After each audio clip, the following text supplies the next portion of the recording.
लाखो भाविकांचं श्रद्धास्थान असलेल्या सातारा जिल्ह्यातील काळूबाई यात्रेला आजपासून सुरुवात झालेली आहे। मांढरदेवी गडावर ही काळूबाईचं मंदिर आहे आणि शाकंभरी पौर्णिमेच्या अनुषंगाने खरं तर आज या काळूबाई यात्रेला खऱ्या अर्थाने सुरुवात झालेली पाहायला मिळते। शाकंभरी पौर्णिमा हा खरं तर यात्रेचा मुख्य दिवस असतो आणि या मुख्य दिवसानिमित्त शासकीय पूजा या मंदिरात पार पडते।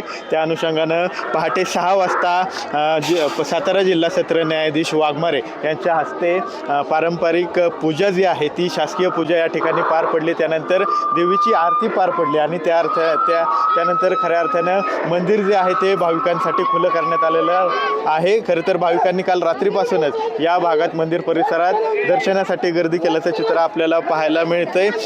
त्यानंतर पूजा चालू असताना काही काळ ही दर्शनाची रांग जी आहे ती थांबवलेली होती आणि त्यानंतर आता पुन्हा ही रांग जी आहे ती सुरू करण्यात आलेली आहे आणि भाविक मोठ्या संख्येनं खरं तर या देवीचं जे आहे ते दर्शन घेताना पाहायला मिळत आहेत।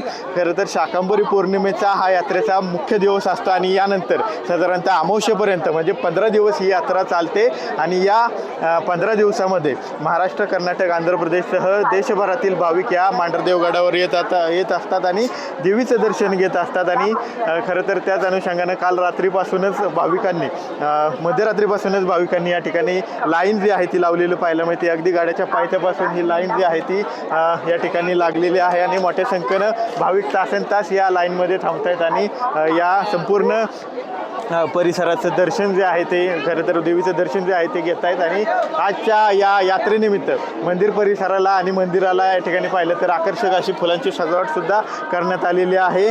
सातारा जिल्ह्याच्या आणि पुणे जिल्ह्याच्या बाँड्रीवर खरं तर डोंगरावर हे मांढरदेवीचं मंदिर जे आहे ते वसलेलं आहे। 2005 साली खरं तर या ठिकाणी अघटित घटना अशी घडलेली होती, अनुचित प्रकार या ठिकाणी घडला होता। त्यामध्ये शेकडो जणांचा मृत्यू खरं तर भाविकांचा झालेला होता आणि त्यानंतर प्रशासनाने मोठी खबरदारी या ठिकाणी घेतलेली आहे।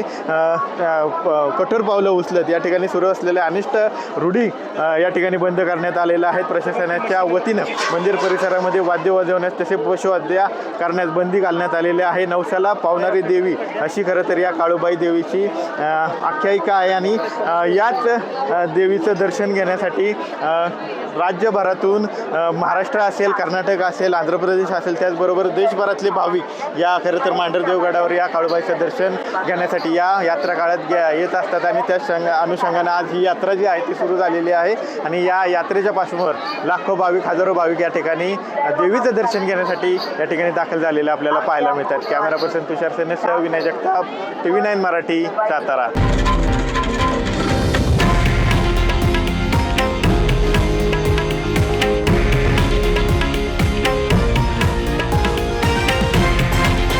हे आहे देशातील नंबर 1 न्यूज नेटवर्क आणि आपण पाहत आहात TV9 मराठी, एकमेव।